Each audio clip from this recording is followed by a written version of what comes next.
Starting with iOS 17, developers will need to explain why they're using certain APIs. Apple will soon start cracking down on apps that collect data on users' devices in order to track them, aka fingerprinting, according to an article on its developer site spotted by 9to5Mac. Starting with the release of iOS 17, tvOS 17, watchOS 10 and macOS Sonoma, developers will be required to explain why they're using so-called required reason APIs. Apps failing to provide a valid reason will be rejected started in spring of 2024. Some APIs have the potential of being misused to access device signals to try to identify the device or user, also known as fingerprinting.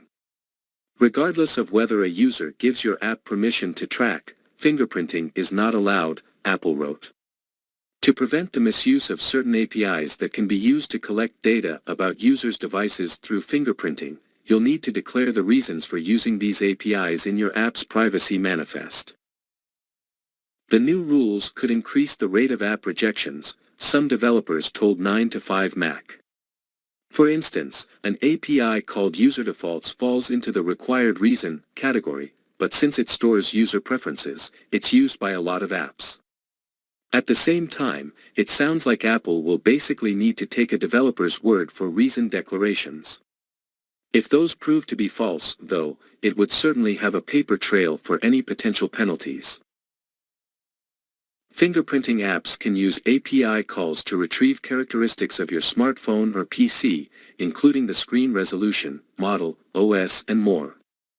It can then take all this information and create a unique fingerprint, so it can identify you when you go to other apps or websites. Apple effectively declared war on tracking when it released iOS 14.5 in 2021, requiring developers to ask users permission before tracking them. Since that feature arrived, only 4% of US iPhone users have agreed to app tracking.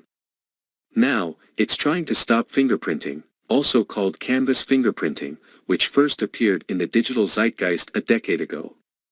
Back in 2018, Apple said it would address fingerprinting on macOS by limiting the data that websites can access on its Safari browser, and now, it's addressing the issue with apps as well.